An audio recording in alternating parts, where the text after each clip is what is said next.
Hello guys, അപ്പോൾ എല്ലാവർക്കും ചാനലിലേക്ക് സ്വാഗതം കേട്ടോ. അപ്പോൾ ഇന്നത്തെ വീഡിയോ എന്ന് പറയുന്നത് ഈ വരുന്ന ഓഗസ്റ്റ് 27 ബുധനാഴ്ച വിനായക ചതുർത്ഥിയാണ് കേട്ടോ.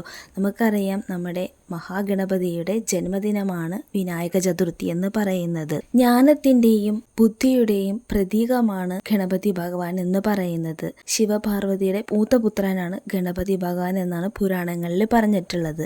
മറ്റു ങ്ങളിലാവട്ടെ പാർവതിദേവിയുടെ മാത്രം പുത്രനാണ് ഗണപതി എന്നും പറയുന്നുണ്ട്. നമ്മൾ ഏത് കാര്യങ്ങൾ ചെയ്യുമ്പോഴും ഭഗവാൻ ഗണപതി ഭഗവാനെ അർപ്പിച്ചതിന് ശേഷമാണ് നമ്മൾ ആ പ്രവൃത്തിയിലേക്ക് കടക്കുക എന്നാണ് പറയാറ്. ഇത് മഹാഭാരതത്തിൽ വരെ പറഞ്ഞിട്ടുള്ള കാര്യമാണ്. അതായത് ഭഗവാൻ ശിവൻ ഒരു യുദ്ധത്തിന് അസുരന്മാരായിട്ടുള്ള യുദ്ധത്തിലേക്ക് പുറപ്പെടുന്ന സമയത്ത് തടസ്സം അനുഭവപ്പെടുകയും ആ തടസ്സങ്ങൾ മാറുന്നതിന് വേണ്ടി മഹാദേവൻ ഗണപതി ഭഗവാൻ ദർശിക്കുകയും പിന്നീട് യുദ്ധത്തിനായി പുറപ്പെടുകയാണ് ചെയ്തിട്ടുണ്ടായിരുന്നത്.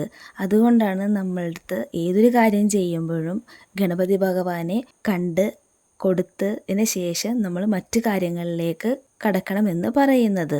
അപ്പോൾ വിനായക ചതുർത്ഥിയുടെ അന്ന് നമുക്ക് ഗണപതി ഭഗവാന്റെ ഒരു മന്ത്രമുണ്ട്. അത് നമ്മൾ 108 തവണ ജപിക്കുകയാണെങ്കിൽ നമുക്ക് ഉണ്ടായിട്ടുള്ള എന്തെങ്കിലും കാര്യങ്ങളിൽ തടസ്സമോ ഉണ്ടായിട്ടുണ്ടെങ്കിൽ അത് മാറിക്കിട്ടാൻ വേണ്ടിയിട്ട് ഭയങ്കര ഉത്തമം തന്നെയാണ് കേട്ടോ. കൂടാതെ അന്നേ ദിവസം ഭഗവാൻ ഇഷ്ടപ്പെട്ട ഉണ്ണിയപ്പം, അതുപോലെ കറുകപ്പുല്ലിൻ്റെ മാലയുണ്ട്, അത് ചാർത്തുന്നതും വളരെയധികം ഉത്തമമാണ് കേട്ടോ. പിന്നെ അന്നേ ദിവസം നമ്മൾ ഭഗവാന്റെ മന്ത്രം ജപിക്കുന്നത് വളരെ ഉത്തമമാണ്. 108 തവണയാണ് നമ്മൾ ആ മന്ത്രം ജപിക്കേണ്ടത്. ഓം ഗം ഗണപതായ നമ, ഓം ഗം ഗണപതായ നമഃ, ഓം ഗം ഗണപതായ നമഃ.